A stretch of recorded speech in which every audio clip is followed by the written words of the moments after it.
Okay, let's again start this particular problem.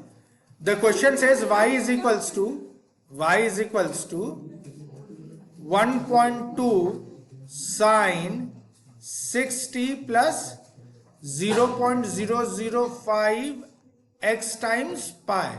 Okay, so rewriting this equation, y is equals to 1.2 sine, पाई को अंदर ले जाते हैं bracket के, तो ये बन जाता है 6 pi t plus 0.005 pi x.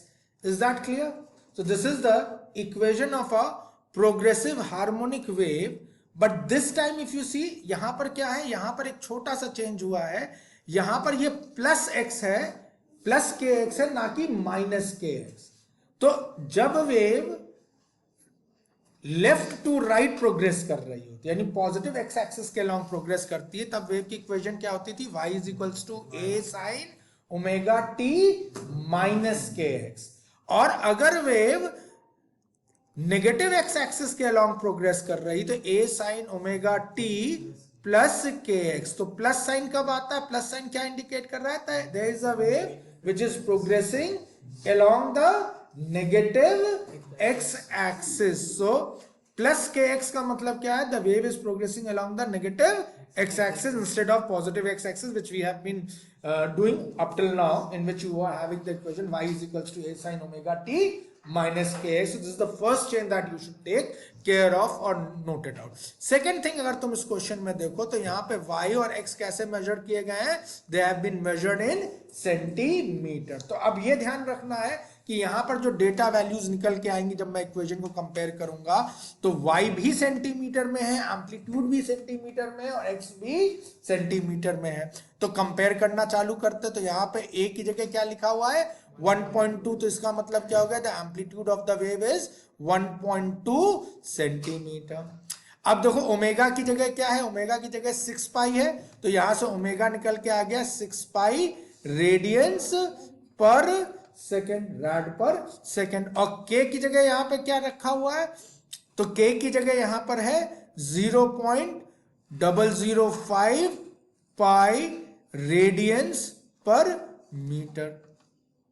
Let us see what the question asks us. The question asks us to calculate the amplitude. So we have already calculated the amplitude. So we have got the answer as 1.2 centimeter. Since the question asked that the data has been expressed in centimeter, I will leave the answer in the centimeter format. I need not to change in the meter format.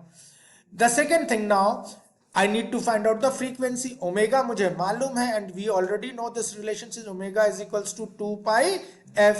Omega की जगह यहाँ क्या रखना है हमें? 6 pi is equals to 2 pi f. 2 pi से 6 pi cancel हो गया, therefore f comes out to be 3 hertz. So this is the expression for frequency, or this is the value of frequency. So frequency comes out to be 3 hertz. Now k कितना दे रखा? k दे रखा मुझे 0.005 पाई.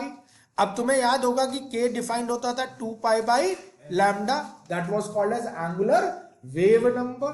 2 pi by lambda. k की जगह जो value दे रखी 0.005 pi is equals to 2 pi by lambda. यहां से पाई पाई कैंसिल हो गया, तो लैम्डा की वैल्यू निकल के आ रही है 2/0.005. Please solve it out. यहां से हटाया तो तुम्हारा कितना आया? 1000 आया.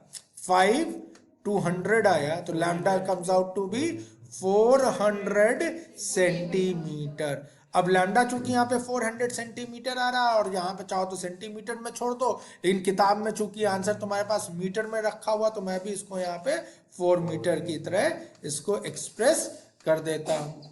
Right the equation of that wave. अभी क्या पूछा तुम्हें? तुमसे कह रहा है कि ऐसी वेव की इक्वेशन लिखनी है whose amplitude and frequency are same, जिसका एम्पलीट्यूड भी सेम हो, फ्रीक्वेंसी भी सेम हो, बट फेज डिफरेंस क्या हो? ऊपर वाली वेव से प्लस पाई बाई 2 अहेड हो.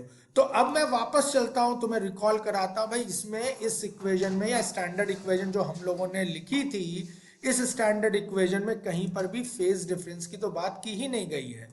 तो अभी तक इस इक्वेशन में कोई भी फेज डिफरेंस वाला हिस्सा we have not included up. तो अगर मुझे कोई फेज डिफरेंस को इंक्लूड करना है तो what I need to do, I need to put either +5 और -5.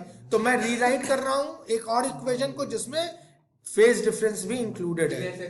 y is equals to a sine, equation क्या है, ओमेगा टी प्लस के एक्स. क्यों प्लस के एक्स? क्योंकि इक्वेशन अभी भी नेगेटिव एक्स एक्सिस के अलाउंग ट्रेवल करानी है मुझे.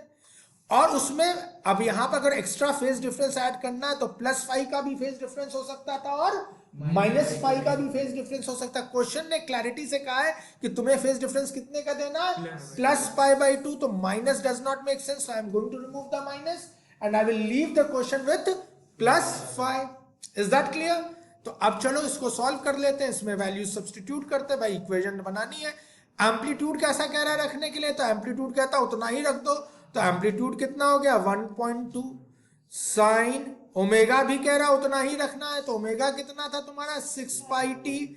तो 6πt प्लस के कितना है, वेवलेंथ भी उतनी रखनी, तो के भी उतना ही होने वाला है. तो के कितना होना, 0.005 पाई एक्स. अब तुम्हें एक एक्स्ट्रा फेज डिफरेंस और डालने को कह रहा है. कितने का फेज डिफरेंस आने, +π/2. तो अब मैंने यहां पर प्लस और फेज डिफरेंस के लिए क्या कर देना है, π/2 और लगा देना है. क्लियर हो गई बात इतनी? तो अब जब मैंने ये सब कर दिया तो रीराइट कर देता इक्वेशन को किस तरह से, y is equals to 1.2 sine, pi देखो सब में दिख रहा है तुम्हें, यहां पे कॉमन है, यहां पर भी पाई है, यहां पर भी पाई है और यहां पर भी पाई है. तो पाई को कॉमन ले लिया, क्या बचेगा अंदर ब्रैकेट के, 60 प्लस 0.005 x और plus 1/2, 0.5. and 1/2 is nothing but 0.5. So the equation can be rewritten as sin pi 60 plus 0.005x plus 0.5. So this is the final answer that was required over here. So you can note it down. अब जरूरी नहीं कि हर समय teacher यही question पूछे कि भैया wave का एम्पलीट्यूड उतना ही है, वेव उसी डायरेक्शन. हो सकता है टीचर कहते कि भाई वेव जो है वो पॉजिटिव एक्स एक्सिस के अलोंग ट्रैवल कर रही. तो एक काम करिएगा, एज अ होमवर्क रीराइट करिएगा एक ऐसी वेव की इक्वेशन को जिसका एम्पलीट्यूड वही हो, जिसकी फ्रीक्वेंसी वही हो, जिसका वेवलेंथ वही हो, ठीक है, बट वो किधर की तरफ ट्रैवल कर रही है, अभी तुम्हारी पॉजिटिव डायरेक्शन में ट्रैवल कर रही थी, बट वो वेव अभी ये वेव नेगेटिव डायरेक्शन में ट्रैवल कर रही थी, अब वो वेव पॉजिटिव. तो एक क्वेश्चन बन जाता है कि उसको पॉजिटिव एक्स एक्सिस में ट्रैवल करा दो. दूसरा मैं कह सकता हूं उसमें फेज डिफरेंस कितने का हो, अभी इसमें क्वेश्चन में दे रखा है, इस क्वेश्चन में +π/2 है, मैं कह सकता हूं उसमें क्वेश्चन में फेज डिफरेंस कि वो -π/2 हो, +π हो, -π हो. तो इस तरह से teacher can play with different format in this particular question, and that what makes this question to be of importance. Is that clear to everyone? Yes,